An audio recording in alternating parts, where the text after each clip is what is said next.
One of the biggest mistakes people make during sales conversations is they accidentally end up in the friend zone. The prospect likes them, the conversation feels good, there's rapport, there's chemistry, but nothing actually moves forward. And that's usually because they don't know how to deliver value in the middle section of the call while also positioning themselves as the solution as the next logical step. Then there's the other extreme, sales calls that are all ask and very little give. And that's because most sales training teaches only two things: discovery and pitching. Yet the highest performing sales conversations have an intelligently structured middle section that most people never ever think about.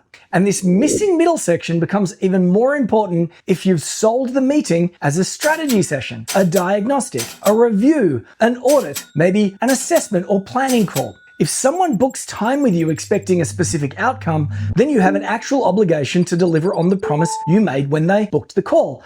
That's why in this video, I'm going to show you how to transform the messy middle of your sales call into the most valuable part of the sales conversation. The framework that we use for our sales calls looks like this. There are 3 acts: discover, demonstrate, diagnose. Now we call these acts not because you're being disingenuous or acting, it's because you're putting on a performance. This is your opportunity to show prospects that you are better and that you are different. The discovery phase, the first 15 minutes, that's about building rapport. It's about positioning you as the authority, and it's also about unearthing their problems. The demonstrate phase is about demonstrating your expertise and delivering on the promise you made when someone booked a call. As you might have guessed, we sell our meetings like a product. So our meetings need to be designed to deliver value, and we encourage our clients to frame their meetings this way too. The diagnose phase is when you diagnose the real problem or challenge they are facing as you see it, because you're the authority. And then this is when you present your options for how you can support your potential client beyond the conversation. Yes, that's the sales piece. So the middle section of a sales conversation has a very specific job to do. You need to demonstrate value while also positioning yourself as the next logical step. And one of the best ways to think about this comes by way of Aristotle, the Greek philosopher, who by all accounts was an amazing public speaker. He has 3 ingredients for a compelling argument, and they are ethos, logos, and pathos. Now, ethos is about credibility and character. If you want to sign a new client, they need to have trust in 3 things. They need to trust you, they need to trust themselves, and they need to trust the process. So if you have a signature method, yes, your own method, and if you can walk them through that method, you will come across as extremely credible. Logos is about logic and reasoning. Having a process or a method will obviously help with that, but so will a map of things. A map of things that they will need to succeed. And pathos is about feelings. So let's start here with feelings. Feelings. Because we can talk about your method and we can use that to introduce outcomes, and that will help elicit feelings.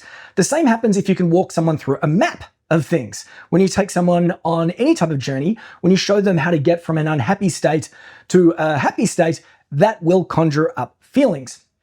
But it also helps if you can draw the process. Yes, let's draw this particular process. D-R-A-W.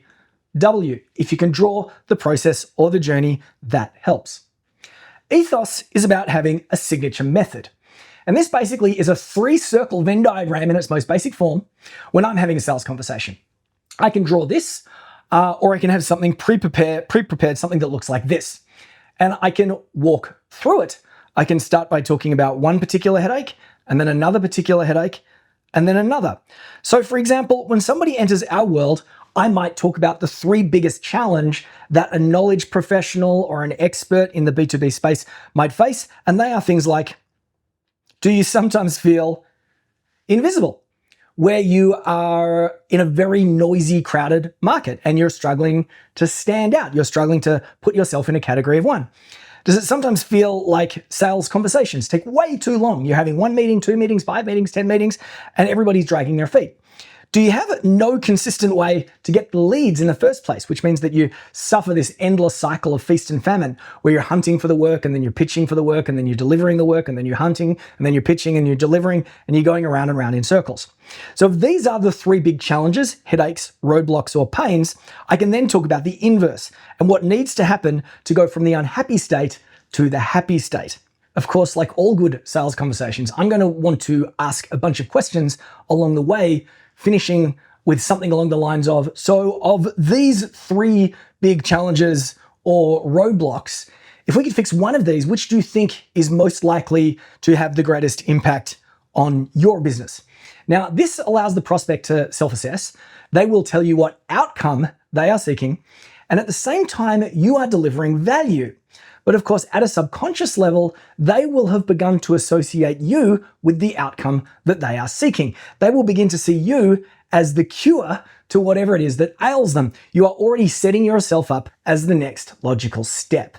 In a separate video, I break down the discovery stage of a sales conversation, which happens at the beginning of the conversation. Now, obviously, the information you discover at the discovery stage will influence how you deliver the middle section. And as an expert in your field, this is how you specifically apply your method to their specific circumstances.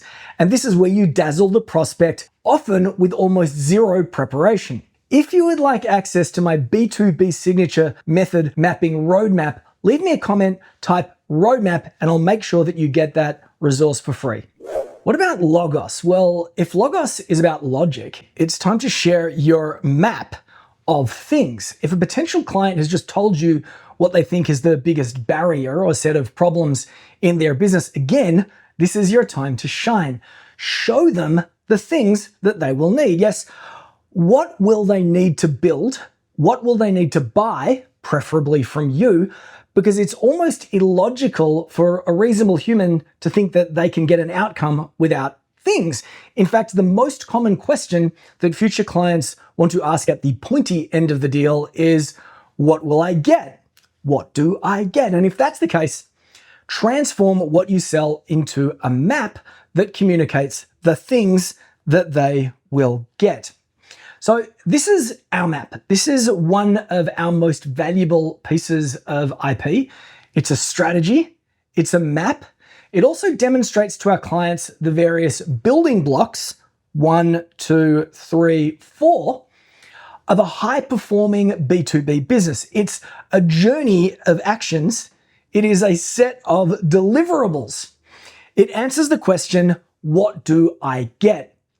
Because in sales, if someone wants to know what do I get, it's your job to explain what they will get in this order. Outcomes, things, and feelings.